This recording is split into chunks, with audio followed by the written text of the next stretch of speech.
साथियों नमस्कार, मैं अभिषेक आपका फिर से अपने इस YouTube channel the omega classes में स्वागत करता हूं। आज हम इस वीडियो में एपी के बारे में, समानांतर श्रेणी के बारे में प्रारंभ से कुछ पदों के साथ, यानी कि कुछ वैसी चीज़ों के साथ जो जानना जरूरी होती है, इसके प्रारंभिक स्तर को बताऊंगा। इस पूरे मैथ को, यानी ये कहिए कि इस पूरे अरिथमेटिक प्रोग्रेशन को हमने 3 खंडों में रखा है और इसके लिए हमने 3 वीडियो बनाए हैं, जिसमें ये पहला है। यहाँ पे इसके कुछ प्रारंभिक पदों के साथ साथ मैं आपको बताते चलूँगा कि एपी क्या होता है। इसके बाद इसके जो सूत्र होते हैं, मैं उन सूत्रों को आपको सिद्ध करके समझाऊंगा कि ये कैसे सूत्र बनते हैं, और फिर उस पर आधारित जो प्रश्न होते हैं मैं उनको उदाहरण के साथ आपको बताते चलूँगा। यह ध्यान रखिएगा कि मैं सिर्फ आपको इसमें प्रारंभिक स्तर से बता रहा हूँ, ताकि जब आप कहीं भी बैठें जाएं तो आपको ये व्यापक समझ हो कि वो प्रश्न से विषय से संबंधित जो प्रश्न हैं वो कैसे उत्पन्न होते हैं, कैसे बनते हैं। देखिए फ्रेंड्स, मैं जब भी पढ़ाता हूँ या जब भी किसी से बात करता हूँ तो मैं सीधा सीधा बताता हूँ कि जब भी आप किसी विषय वस्तु को पढ़ें तो उसके मूल रूप से समझें, मूल रूप से बातों को जानें। यदि आप मूल बातों को नहीं जान पा रहे हैं तो आप कहीं ना कहीं जब आप परीक्षाओं में बैठेंगे तो समस्या क्रिएट हो जाएगी। बहुत लोग इससे प्रभावित हो जाते हैं और कालांतर में बोलते हैं कि अरे भाई वहाँ पे ये चीज़ें हमें समझ में नहीं आई। नहीं, ऐसा कुछ नहीं है। समझने वाले सारे चीज़ समझते हैं, जिन्हें नहीं समझ में आती उन्हें कुछ समझ में नहीं आती। आप परीक्षाओं में जाएं, बहुत सारे बच्चे देखेंगे उस 2 घंटे की परीक्षाओं में ही सारे काम कर लेते हैं। बहुत सारे बच्चे नहीं कर पाते हैं। जिन्हें चीज़ें आती हैं, कोई भी चीज़, उनके लिए वो 2 घंटा काफ़ी समय है। जिन्हें आती ही नहीं है उन्हें 2 दिन 2 महीने में दे दी जाए तब भी नहीं हो पाएगी। तो जब भी आप मैथ हो, साइंस हो या राजनीति कुछ भी हो पढ़ें तो उसके सबसे फंडामेंटल चीज़ को जरूर ध्यान रखें। तो आइए सबसे पहले शुरू करते हैं। हमने हेडिंग दिया है समानांतर श्रेणी, अरिथमेटिक प्रोग्रेशन। यही सिर्फ इसी के बारे में जानेंगे, लेकिन इससे पहले इसके कुछ पद होते हैं, टर्म होते हैं, हम उसके बारे में समझ लेते हैं। सबसे पहला है टर्म, हमने लिखा है अनुक्रम, अंग्रेजी में जिसे कहा जाता है सीक्वेंस। इसकी परिभाषा हमने लिखी है। मैं आपको कंफर्म कर दूं कि ये सारी चीज़ें जो हैं हमने एनसीईआरटी की 10वीं की किताब से उठाई है, ठीक है। और हमने इन चीज़ों को, मतलब ये सारे जो मैथ हैं इसके सारे खंडों को हमने 10वीं तक के ही जो मानक बुक है एनसीईआरटी की वहीं तक रखा है और उससे आगे नहीं बढ़ा है। इसके पीछे कारण यह है कि उस मैथ में, यानी एनसीईआरटी की 10वीं की किताब में जो दिया हुआ हो व्यापक समझ से दी हुई है, साथ ही विभिन्न ग्रुप सी के परीक्षाओं में जो पूछे जाते हैं वो इसी से संबंधित चीज़ों को उठा करके पूछे जाती हैं। तो सबसे पहला है सीक्वेंस, यानी कि अनुक्रम। संख्याओं का वह समूह जो एक निश्चित नियम के अनुसार निश्चित क्रम में व्यवस्थित हो, अनुक्रम कहलाता है। सीक्वेंस क्या होगा? कोई पद है, कोई पद मतलब संख्या का पद, कोई एक पद है या कोई समूह है संख्याओं का जो निश्चित क्रम में आगे बढ़ती है, तो वो उसे कहा जाएगा कि वह एक अनुक्रम में। इसको ऐसे समझ सकते हैं, मान लीजिए 3 है, 5 है, 7 है, 9 है, 11 है, 13 है, 15 है। ये कैसे है? ये निश्चित टर्म में बढ़ रहा है, तो इसे कहा जाएगा कि एक सीक्वेंस में, ठीक है।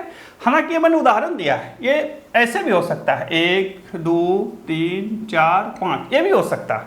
या मैं इसे हटा दूं तो आपने गिनती पढ़ी होगी 2 4 6 8 10, ये भी हो सकता है। या ये भी हो सकता है 10 8 6 4 2 0। ये भी कहने का तात्पर्य है कि यदि कोई संख्याओं का समूह एक निश्चित क्रम में व्यवस्थित है तो माना जाएगा कि वह अनुक्रम में, एक सीक्वेंस में। लेकिन जब वो सीक्वेंस है तो सीक्वेंस 2 प्रकार के होते हैं, एक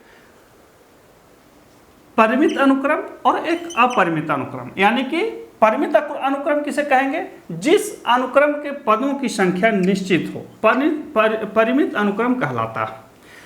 और जिस अनुक्रम के पदों की संख्या अनगिनत हो वह अपरिमित अनुक्रम कहलाता है। सबसे पहले समझिए कि सीक्वेंस क्या था। सीक्वेंस मतलब संख्याओं के समूह को एक क्रम में रखने को सीक्वेंस बोला जाता है। अब ये दो चीज़ों पर निर्भर होती है, एक परिमित और एक अपरिमित। इसको मैं हटा देता हूँ, मैं एक उदाहरण से आपको बता देता हूँ। ये समझ गए होंगे, कोई भारी चीज़ है नहीं, मैं सिर्फ बताने के लिए रखा हूँ इसको। देखिए 2, 4, 6, 8 चला गया 50 तक। तो इसमें देखिए पहला पद कितना है? 2 है और अंतिम पद कितना है? 50 है। यानी कि पहला से लेके अंतिम तक आपको ज्ञात है, तो इसे कहा जाएगा परिमित। क्या कहा जाएगा? परिमित पद, फाइनाइट सीक्वेंस। दूसरा है अपरिमित पद। अब इसी को लीजिए 2, 4, 6, 8 कंटिन्यूअस, कहाँ तक है पता नहीं, ठीक है। तो इसे कहा जाएगा अपरिमित पद। अपरिमित मतलब अनगिनत, हम उसकी गिनती नहीं कर सकते।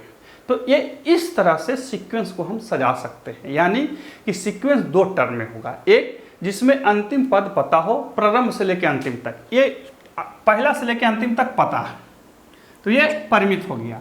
और ये पहला तो पता है लेकिन अंतिम हमको पता नहीं है, तो ये अपरिमित हो गया। कहिए कि भाई अब ये क्यों बता रहे हैं? ये जरूरी है, आपको यही जानना पड़ेगा। एपी बनाने में इन सब चीज़ों को आपको ध्यान रखना पड़ेगा। मैंने परिभाषा लिख दी, परिभाषा भी मैंने एनसीईआरटी की किताब से ही उठाई है, वहीं पे लिखा हुआ है। हालांकि मैं सिर्फ ऐसे भी बता सकता था, लेकिन परिभाषा पढ़ लेने से थोड़ा ध्यान में रहती है। तो हमने क्या पढ़ा? सीक्वेंस मतलब क्या कहते हैं, हिंदी में उसको अनुक्रम बोला जाता है, थोड़ा सा दिक्कत होती है, ठीक है। सीक्वेंस पढ़ा। सीक्वेंस 2 प्रकार के होंगे, अनुक्रम 2 प्रकार के होंगे, एक परिमित और एक अपरिमित। परिमित का मतलब हो गया जिसके पदों की संख्या ज्ञात हो। अपरिमित का मतलब हो गया जिसके पदों की संख्या अनगिनत हो, हम ज्ञात कर सकते हैं लेकिन अनगिनत हो, हमें पता नहीं, तो उसे कहा जाएगा अपरिमित। तो ये 2 प्रकार के अनुक्रम होते हैं। अब जब अनुक्रम हैं तो फिर वो सीरीज में होंगे, तो उसके लिए एक पद आता है श्रेणी, यानी कि अंग्रेजी में कहा जाए तो प्रोग्रेशन। क्या कहा जाता है अंग्रेजी में? प्रोग्रेशन। तो ये प्रोग्रेशन क्या है? सबसे पहले इसको समझ लीजिए।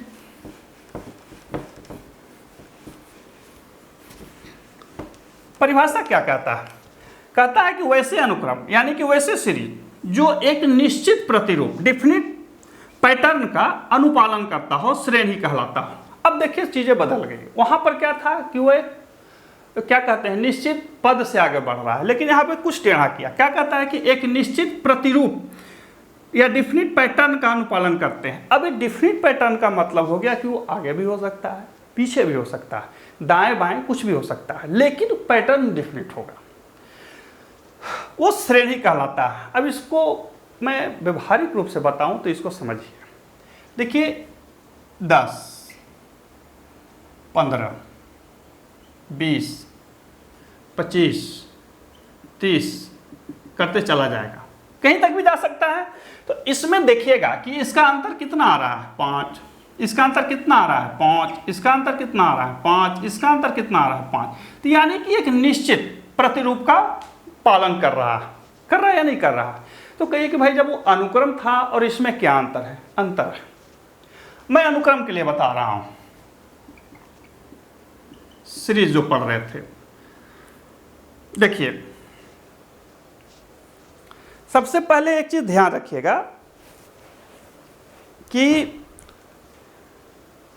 जो पद होते हैं, टर्म होते हैं, पढ़ते समय जिन शब्दों को हम पढ़ते हैं उसके बारे में डिटेल जानकारी होनी चाहिए। तो अनुक्रम यानी कि सीक्वेंस, सीरीज नहीं, सीक्वेंस के बारे में जो पढ़ रहे थे हम उसको ऐसे भी लिख सकते हैं। एक सीक्वेंस है ऐसे 5, 7, 7, 9,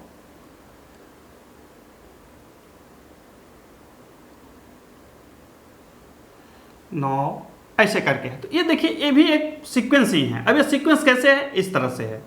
इसमें 2 का बढ़ोतरी है, इसमें कोई बढ़ोतरी नहीं है, इसमें कोई बढ़ोतरी नहीं, इसमें कोई बढ़ोतरी नहीं। क्या इस तरह से है? नहीं। ये देखिए इस तरह से 5 + 2 7, 7 + 2 9। यहाँ क्या है? 7 + 2 9, 9 + 2 यहाँ 11 लिख सकते हैं। कहने का मतलब है कि यह भी एक सीक्वेंस का पालन कर रहा है, लेकिन ये डिफरेंट सीक्वेंस है। दाएं बाएं यानी कि जो संख्याएं साथ में हैं उनके बीच में कोई खास पैटर्न नहीं दिख रहा है। दिख भी रहा है तो कुछ अलग अलग, सब में अलग अलग दिख रहा है। जैसे ये बढ़ोतरी 2 का है तो यहाँ नहीं है, या फिर एक पद छोड़ करके इसमें बढ़ोतरी है। लेकिन यहाँ परिभाषा कर रहा है कि नहीं, कि वैसे अनुक्रम यानी कि वैसा सीक्वेंस जो एक निश्चित प्रतिरूप का डिफिनिट पैटर्न का अनुपालन करते हैं। यहाँ देखिए, यहाँ सबका डिफरेंस 5 आ रहा है, यहाँ वैसा नहीं आ रहा है। कहने का तात्पर्य है कि जब संख्याएं या वैसा सीक्वेंस या वैसा अनुक्रम कोई निश्चित पैटर्न का पालन करने लगे, सीक्वेंस कोई भी हो सकता है, लेकिन जब वो निश्चित पैटर्न का पालन करे तो उसे माना जाएगा कि वो एक श्रेणी में है। क्या है? श्रेणी में है, प्रोग्रेशन में है। फिर से इसको समझ लेते हैं। मान के चलिए ये 20 है, ये 18 है, ये 16 है, ये 14 है, ये 12 है। तो देखिए सबका डिफरेंस कितना आ रहा है? 2 आ रहा है कि नहीं आ रहा? कहने का मतलब है सबका डिफरेंस 2 आ रहा है। यदि आपसे कोई पूछ दे कि भैया जी बताइए, ये 5 है, ये 7 है, ये 9 है, ये 13 है, ये 18 है, क्या ये सीरीज में है, सीक्वेंस में है, प्रोग्रेशन में है? तो नहीं, ये नहीं है। देखिए यहाँ 2 बढ़ा, यहाँ भी 2 बढ़ा, लेकिन यहाँ 4 बढ़ गया, यहाँ 5 बढ़ गया। तो ये अनुक्रम हो सकता है, एक संख्याओं का एक सीक्वेंस हो सकता है कि भाई उस तरह से बैठाई गई है कि पहले 2 बढ़ा, फिर 3 बढ़ा, फिर 4 बढ़ा, फिर 5 बढ़ा, फिर 6 बढ़ा, हो सकता है। लेकिन इस श्रेणी प्रोग्रेशन में नहीं हो सकता है, क्योंकि ये एक निश्चित पैटर्न का, अपने बगल वाली संख्या के साथ एक निश्चित पैटर्न का पालन नहीं कर रहा है। यहाँ पे मैं ध्यान दिला दूं कि जो हम पढ़ेंगे वो सिर्फ और सिर्फ अरिथमेटिक प्रोग्रेशन के बारे में पढ़ेंगे, तो वहाँ पे इनका पालन नहीं हो पाता। हो सकता है कि आगे जब पढ़ें तो उसमें चीज़ें होती हैं, लेकिन यहाँ पे मैं सिर्फ आपको डिफरेंस बता रहा हूँ सीक्वेंस और ये जो अरिथमेटिक प्रोग्रेशन में होते हैं उसके बीच में। तो यहाँ पे पद के बारे में अंतर बतला रहा हूँ कि निश्चित प्रतिरूप का, याद रखिए यहाँ पे जो बढ़ रहा है, यदि ये निश्चित प्रतिरूप में बढ़ रहा होता तो फिर वो प्रोग्रेशन में आ जाता। मान के चलिए पहले 2 बढ़ा, फिर 4 बढ़ा, फिर 6 बढ़ा, तो ठीक है। यदि कोई निश्चित, शब्द पर ध्यान रखिएगा, यदि निश्चित प्रतिरूप में डिफिनिट पैटर्न में बढ़ा तो ठीक है, वो प्रोग्रेशन में आएगी। लेकिन यदि वो डिफिनिट में नहीं बढ़ पाया तो नहीं आ पाएगी। तो इसको ध्यान रखेंगे।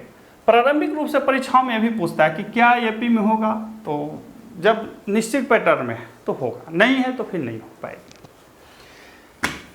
अब है श्रेणी 3 प्रकार के होते हैं, ठीक है। एक होता है एपी जो हम पढ़ेंगे, अरिथमेटिक प्रोग्रेशन। दूसरा होता है जेपी, गुणोत्तर श्रेणी। तीसरा होता है एचपी, हरात्मक श्रेणी। जीपी को गुणोत्तर और एचपी को हरात्मक श्रेणी कहते हैं। देखिए, एपी मतलब अरिथमेटिक प्रोग्रेशन, जीपी मतलब ज्योमेट्रिक प्रोग्रेशन और एचपी मतलब हार्मोनिक प्रोग्रेशन। ये तीनों अलग अलग हैं, लेकिन ग्रुप सी के परीक्षाओं में सबसे ज़्यादा, या यूँ कहें कि ज़्यादातर एपी से ही प्रश्न पूछा जाता है, क्योंकि मानक स्टैंडर्ड जो होती है 10वीं स्तरीय होती है और 10वीं तक में एपी ही पढ़ा जाता है। तो हम इस वीडियो में एपी से संबंधित ही चीज़ों को समाहित किए हैं या रखे हैं। तो अब हम डिटेल रूप से एपी के बारे में पढ़ते हैं। अब देखते हैं एपी को।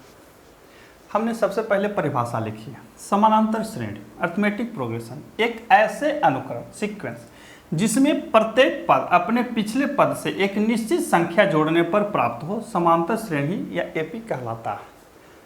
पढ़ लिए परिभाषा। इसमें कुछ चीज़ें लिखी है।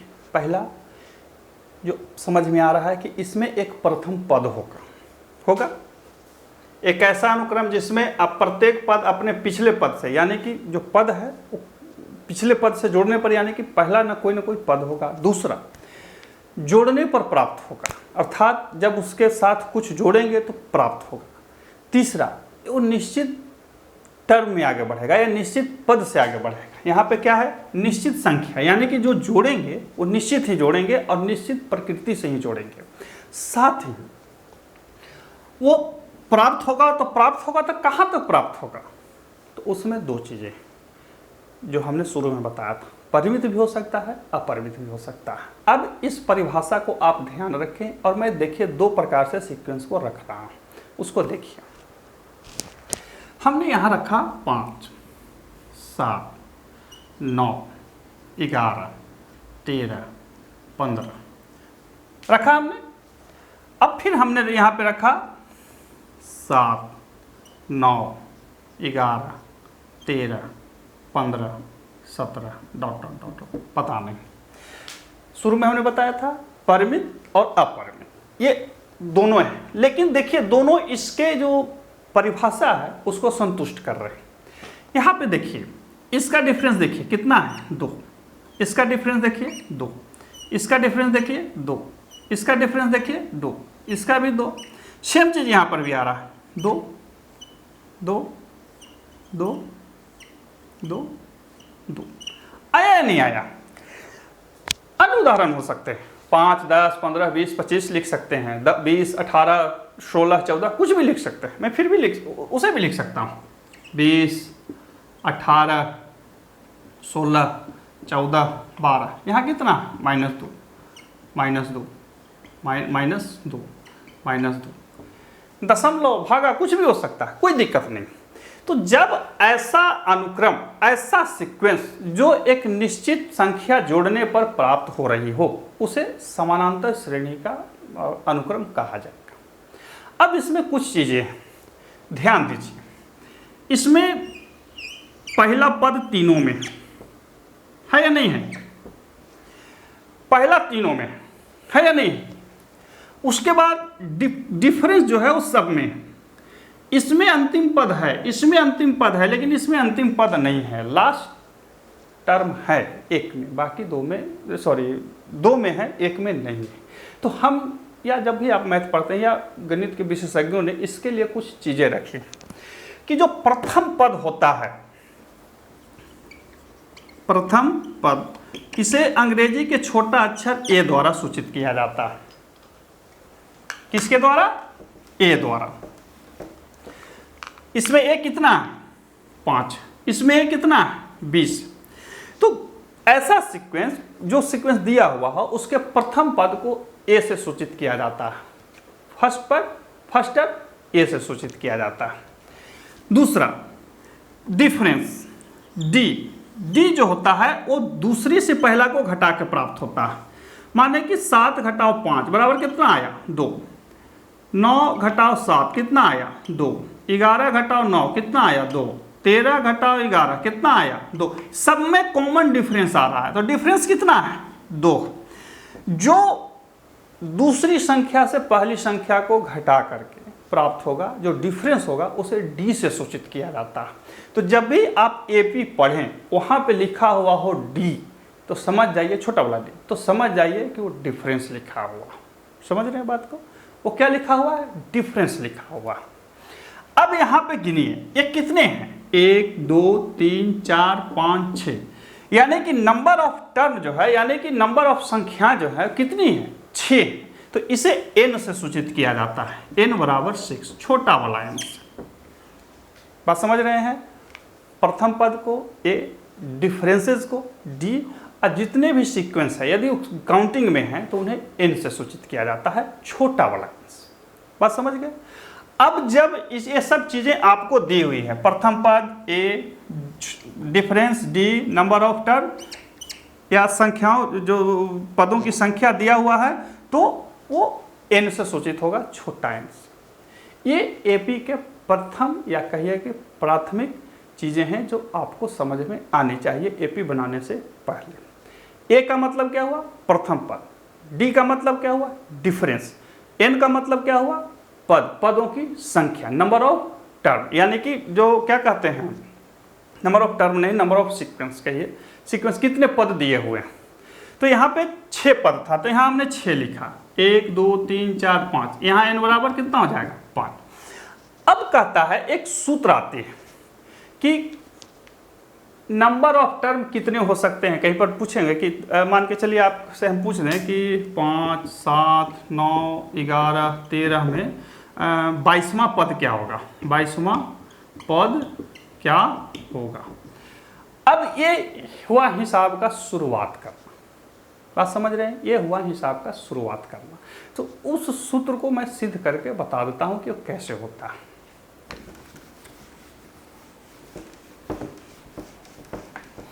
सूत्र का नाम है, देखिए, सूत्र का नाम है Tn बराबर a plus n minus 1 into D, ये सूत्र होता है। ठीक है, Tn बराबर a plus n minus 1 into D, यही सूत्र है और इसी को सिद्ध करना हम लोग सीखेंगे।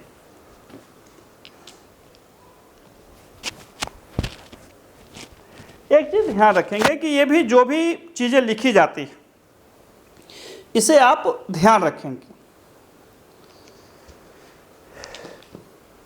अब इसको सिद्ध करने के लिए कोई बहुत दिमाग लगाने की जरूरत नहीं है। हमने शुरू में आपको क्या बताया कि सीक्वेंस जो होता है उसमें कोई ना कोई पद होता है। तो माना कोई एपी है जिसमें प्रथम पद ए है, प्रथम पद ए होता है ना, तो दूसरा पद क्या होगा, ए प्लस डी होगा। अब कहिए कि ए प्लस डी कहाँ से ले आए, तो मैंने क्या बताया था कि डिफरेंसेस को डी बोला जाता है, डिफरेंसेस को डी बोला जाता है। दूसरा पद, तीसरा पद क्या होगा, ए प्लस 2d होगा। चौथा पद क्या होगा, ए प्लस 3d होगा या नहीं होगा। अब कैसे होगा सो बता देते हैं। प्रथम पद, द्वितीय पद, डिफरेंस जुड़ेगा, तृतीय पद मतलब डी प्लस डी, चतुर्थ पद, ये हुआ जोड़ना, यानी कि कोई एक पद था 2 और उसका डिफरेंस था 1, तो 2 हो जाएगा, 2 में 1 जोड़िएगा तो 3 हो जाएगा, 2 में 2 जोड़िएगा तो 4 हो जाएगा, 2 में 3 जोड़िएगा तो 5 हो जाएगा। बढ़ा या नहीं बढ़ा, 2 3 4 5 एक सीक्वेंस में बढ़ा। तो हमने प्रथम पद को ए माना, डी होता ही है डिफरेंस, तो दूसरा पद ए प्लस डी हो गया, तीसरा पद ए प्लस 2d हो गया, चौथा पद ए प्लस 3d हो गया। हमें यहाँ पे नंबर नहीं पता है, या नंबर हम निकाल भी सकते हैं, कोई दिक्कत नहीं। प्रथम पद पता है तो नंबर हम लिख सकते हैं, प्रथम पद नहीं पता है तो हम नंबर नहीं भी लिख सकते। तो इस तरह से हमने एक पद को रखा और ये जो पद हुआ हमने इसको एक सीक्वेंस में रख लिया कि भाई प्रथम पद, द्वितीय पद, तृतीय पद, चतुर्थ पद हमने निकाल लिया। अब इसको हम एक और सीक्वेंस से सजा सकते हैं, और जब सीक्वेंस सजाएंगे तो ही आपकी सूत्रों क्या कहते हैं, सूत्रों को सिद्ध करना या सूत्र उसे सिद्ध हो जाते हैं। अब इसको भी हम एक नज़र देख लेते हैं।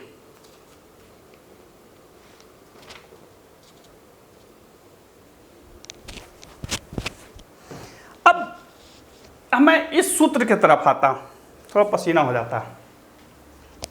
T1 बराबर 1 मतलब पहला, जब 1 रखेंगे तो n कितना हुआ, n 1 हुआ, तो यहाँ पे n बराबर 1 लेते हैं, n बराबर 1 ले लेते हैं। तो T1 बराबर a plus 1 minus 1 into D, यानी कि a आना चाहिए, प्रथम पद यही था ना, इसी सीक्वेंस को हम इस तरह से रख रहे हैं। T2 बराबर, यानी कि n बराबर 2 लेने पर, n बराबर 2 लेने पर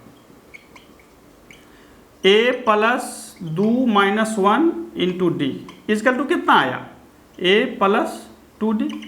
दूसरा पद आया या नहीं आया, T3, यानी कि n बराबर 3 लेने पर a plus 3 minus 1 into d equal to कितना हो जाएगा, a प्लस 2d। आया या नहीं आया, T4। अब यहाँ पे मैं नहीं लिखूंगा कि n बराबर 4 लेने पर, तो a plus 4 minus 1 into D, यानी कि a प्लस 3d। हुआ या नहीं हुआ, देखिए तो हमने माना पहला पद a है, दूसरा पद a प्लस डी, डी कहाँ से आया, डिफरेंस है, ध्यान रखिएगा डिफरेंस है, चूंकि डिफरेंस नहीं रहेगी तो फिर उस एपी में नहीं होगा, तो हमने उसी को लिखा।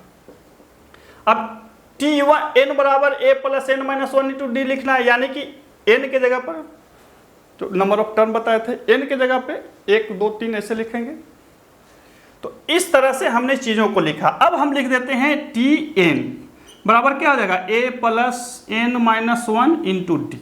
यही पद आएगा या नहीं आएगा, 1 रखा तो 1 यहाँ आ गया, 2 रखा तो यहाँ आ गया, यहाँ मिल गया, 3 रखा तो यहाँ आ गया, ये मिल गया, यानी कि जब हम 4 रखा तो यहाँ आ गया, यानी कि जो सीक्वेंस है इस सीक्वेंस को संतुष्ट कर रहा है। तो जब हम n लिखेंगे तो ये वाला पद हमें प्राप्त होगा, यानी कि Tn बराबर a plus n minus 1 into D.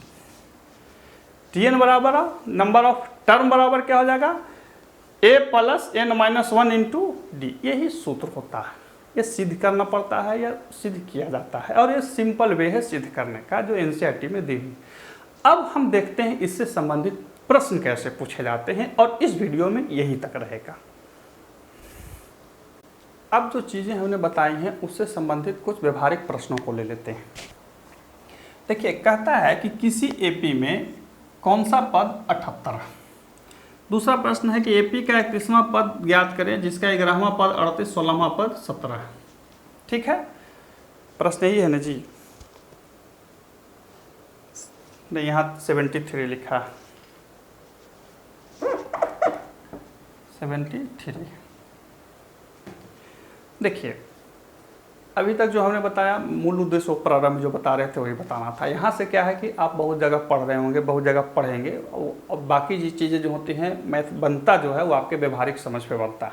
मैं प्रयास करूँगा कि जो चीज़ें हमने प्रारंभ में पढ़ाई हैं उसको सिर्फ व्यवहारिक रूप से आपको दर्शा सकूँ, बता सकूँ। तो देखिए, यहाँ पे सबसे पहले जब ये एपी में है तो सबसे पहले आपको ज्ञात करना है ए। ये पहला पद कितना है, 3। फिर ज्ञात करना है डी। डी कितना है, डी को देखिए तो घटाइए तो इसमें से कितना हो जाएगा, 5। कितना, 5 है या नहीं है, यानी कि डी बराबर 5 हो गया। यहाँ पे क्या हुआ है कि अंतिम पद दिया हुआ है, सॉरी अंतिम पद ज्ञात करना है, यानी कि 78 है, कोई पद है तो दिया हुआ है, लेकिन पूछ रहा है कि कौन सा पद है। बात समझ रहे हैं, कौन सा पद है, तो कौन सा पद है यानी कि nवा पद है। tn अभी हमने सूत्र बताया था, tn बराबर, तो उसी सूत्र पर ध्यान में देखेंगे तो यहाँ पे n बराबर भाग, यानी कि नंबर ऑफ टर्म जो है, नंबर ऑफ सीक्वेंस है, या नंबर ऑफ पदों की जो संख्या है वो आपको ज्ञात करना है कौन सा पद है। यहाँ पे सूत्र में बैठाएं तो tn बराबर दिया हुआ है कितना, 78। तो सूत्र पर बैठा देते हैं, tn बराबर a plus n minus 1 into D. 78 बराबर 3 plus n minus 1 into D कितना है, 5। यहाँ कर देंगे 75 बराबर n माइनस 1 इंटू 5। 15 × 75 ना, 15 बराबर n माइनस 1, यानी कि n बराबर 16। ये आपका आंसर आ गया। अब कहिए कि भाई इतना जल्दी कैसे सॉल्व कर दिए। देखिए, इसमें जोड़ देंगे 16 हो जाएगा, 15 × 75 कट गया, ये घटा देंगे तो 75 आ जाएगा। इस तरह से चीज़ें हैं, यानी कि इस सीक्वेंस का 16वां पद जो होगा वो 78 होगा। ठीक है, बात समझ रहे हैं। ये जो पद ज्ञात किया, ये जो पद हैं, इसी को व्यापक रूप से पदों को दर्शाना बोलते हैं। खैर, उतना हटाइए। अब इससे पर संबंधित एक आगे हिसाब पर आते हैं। कहता है एपी, किसी एपी का 31वां पद ज्ञात करें जिसका 11वां पद 38 एवं 16वां पद 73 है। यहाँ पे कुछ नहीं दिया हुआ, ए दिया है नहीं, डी दिया है नहीं, ठीक है। 11वां पद दिया है, T11 दिया है कितना, 38, T16 दिया है कितना दिया है, 73। कुछ भी पता नहीं है किसी, फिर उसका 31वां ज्ञात करना है। तो सबसे पहले सूत्र पर बैठाएंगे। Tn बराबर क्या होता है, a plus n minus 1 into, sorry यहाँ से d बैठा दिए। तो इस पर बैठाएंगे T11 बराबर कितना, a plus n minus 1 into D है। लेकिन यहाँ दिया 11वां पद दिया हुआ है तो हम 11वां बैठा देंगे। 11वां पद कितना है, 38 बराबर, यानी कि n यहाँ पर 11 हो जाएगा, n बराबर 11, a प्लस 11 माइनस 1 यहाँ डी, 38 बराबर a प्लस 10 डी। इसको समीकरण 1 मान लीजिए, मान सकते हैं। अब इसको हटा देता हूँ। अब यहाँ पे 38 16वां पद, तो यहाँ पे n 16 हो गया, यानी कि T16 बराबर कितना है जी, 73, यानी कि 73 बराबर a प्लस 16वां पद है, यानी कि 16 माइनस 1 इंटू डी, 73 बराबर a प्लस 15 डी। होगा या नहीं होगा, यही चीज़ है कि नहीं है। तो आप इसमें से इसको घटा दीजिए या इसमें से इसको घटा दीजिए। नंबर 2, तो लिख देते हैं 2 में से 1 घटाने पर, 2 में से 1 घटाने पर, 2 में से घटा देंगे, यानी कि 73 बराबर a प्लस 15 डी। यहाँ लिखा है 38 बराबर a प्लस 10d, घटा लेते हैं तो 8 5 13 3 3 6 1 7, ये कट गया यानी कि 5d, d से d 5 7 बार में, यानी कि d बराबर 7 आया। यानी कि ये जो सीक्वेंस दिया हुआ है या एपी जो दिया हुआ है इसमें d बराबर हमें 7 प्राप्त हो गया। कितना प्राप्त हुआ? 7 प्राप्त हो गया। अब मैं इसे हटा देता हूं एक को। जब d 7 प्राप्त हो गया तो हम इसमें मान रख देते हैं, d का मान 1 में रखने पर, d का मान 1 में रख देंगे। 38 बराबर a प्लस 10 गुने 7, यानी कि 38 बराबर a प्लस 70, यानी कि a बराबर 38 घटाओ 70 कितना आएगा? 32 आएगा। a बराबर -32 माइनस होगा, a बराबर -32। a बराबर कितना आ गया? अब a बराबर इसमें -32 आ गया, -32। अब आपको ज्ञात करना है 31वां पद। अब क्या ज्ञात करना है? 31वां पद। अब इसको हम हटा देते हैं, पूरी तरह से हटा देते हैं। देखिए एक ही हिसाब में आपको सब समझ में आ जाएगा। अब हो गया अब 31वां पद T31। तो अब यहाँ पर देखिए a बराबर -32, d बराबर 7, n बराबर 31, तो T31 निकल जाएगा, यानी कि सूत्र बैठा देंगे a plus n minus 1 into D पर, यानी कि -32 प्लस n कितना है? 31 है ना, 31 माइनस 1 और d कितना है? गुने 7, यानी कि -32 प्लस 30 गुने 7 -32 प्लस 210, 210 में से 32 घटा दीजिए, 8 2 10, हाथ में बचा 1 1 1 2 1 3 सॉरी 10 में से 8 2 गया 8, ये हो गया 9, 10 में से 3 गया 7, 178 178 इसका आंसर आएगा। यानी कि ये जो प्रश्न दिया हुआ था उसका 31वां पद 178 होगा। तो इस तरह से ये चीजें हैं सो ज्ञात की जाती।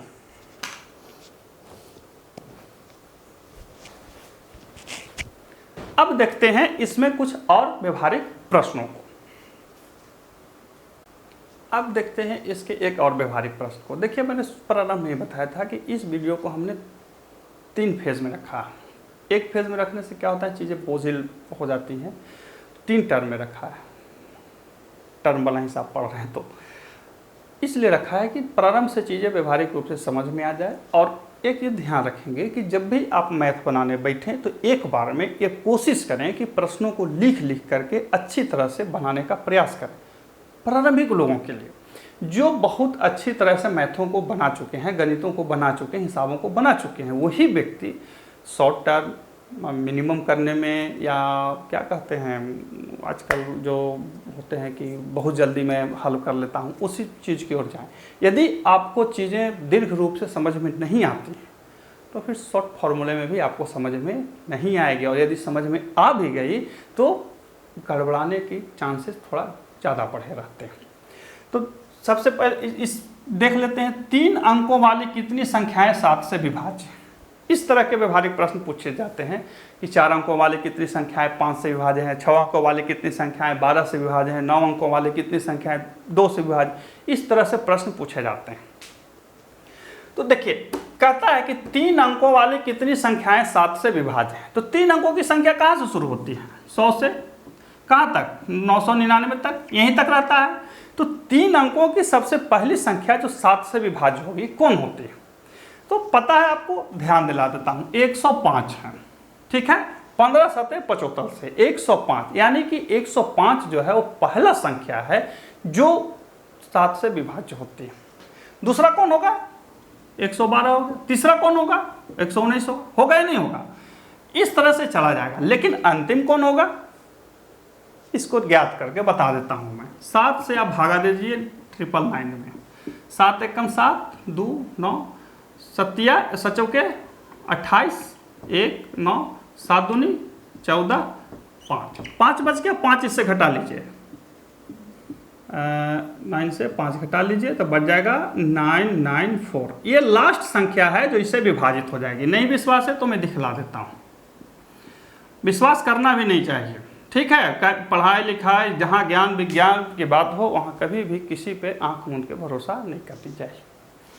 7 एकम 7, 2 9, 7 चौके 28, 1 4, 7 दूनी 14, यानी कि कट गया। तो पहला संख्या कितना है जो 7 से विभाजित है, तो 105। दूसरा संख्या कौन है जो 9, जो 7 अंतिम दूसरा अंतिम संख्या कौन है जो 7 से विभाजित है, 994 है। अब यहाँ पे देखिए चीजों को हम समाहित कर लेते हैं। ए बराबर कितना हुआ 105, डी बराबर कितना हुआ, चूंकि 7 से विभाज्य है तो 7 5 से विभाजित रहता तो डी 5 हो जाता, 6 से विभाजित होता तो डी 6 हो जाता, ठीक है ना। n ज्ञात करना है, n बराबर भाग tn दिए हुए हैं कितना 994। इसको बहुत तरह से समझा जाता है, ठीक है ना। nवां टर्म, nth टर्म, इस तरह से इस चीज़ों को आप पढ़ेंगे देखेंगे, बहुत लोग बहुत तरह से बोलेंगे। आप सीधा ध्यान रखिए कि जब कोई सीक्वेंस, एक कोई सीरीज दिया हुआ है तो पहला पद, दूसरा पद या उनका डिफरेंस, उनके कितने पद हैं 100, और लास्ट पद है वो क्या है। तो यहाँ पे लास्ट पद दिया हुआ है तो हम सूत्र क्या जानते हैं, tn बराबर a plus n-1 into D, बैठा देते हैं 994 बराबर a plus n-1 d 7, sorry a कितना है जी 105, 994 minus 105 equal to n-1 into 7, घटा दीजिए कितना हो जाएगा 994 105, 14 में से 5 गया तो 9, 8 में से 0 गया तो 8, 9 में से 1 गया तो 8, यानी कि 889 बराबर n-1 इंटू 7, n-1 बराबर 889 बटा 7, काट देंगे, इसमें 7 से भगा दे देते हैं, 7 एकम 7, 8, 7 दूनी 14, 4 9 7 49, यानी कि 127 बार में कट गया। n-1 बराबर 124 लिख दिया, कितना तेजी से चलेगा 127, n बराबर 127 प्लस 1, यानी कि n बराबर 128, यानी कि 7 से विभाजित 3 अंकों वाली कुल 128 संख्याएं, यानी कि हमारे नंबर सिस्टम में 7 से डिवाइड होने वाले 3 अंकों की कुल कितना आया 128, हाँ 128 नंबर है, 128 संख्याएं। इसी को वो पूछ सकता है 5 से विभाजित होने वाली, 6 से विभाजित होने वाली, 12 से विभाजित होने वाली, और किसी भी संख्या 3 अंकों की, 4 अंकों की, 5 अंकों की, 7 अंकों की, किसी भी पूछ सकता है। तो इस तरह से व्यवहारिक जो प्रश्न होते हैं वो इसमें बनाए जाते हैं। अब अगले वीडियो में अगली चीज़ों को लेकर के आऊँगा, तब तक के लिए नमस्कार।